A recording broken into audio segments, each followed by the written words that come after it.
Hemos echado 2 huevos y la sal y ahora vamos a batir hasta que salga espuma.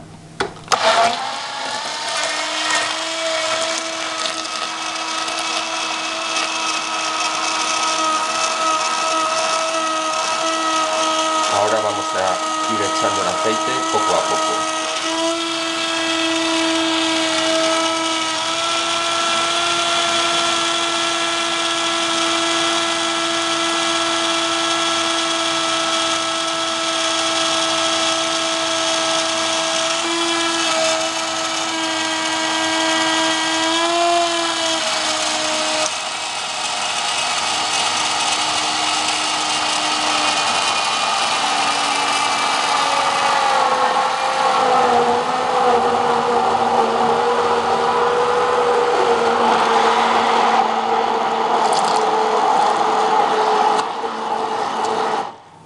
Ya la tenemos lista. Si la quisiésemos dejar más espesa, echaríamos un poquito más de aceite, y si la queremos dejar más ligera, un poquito menos.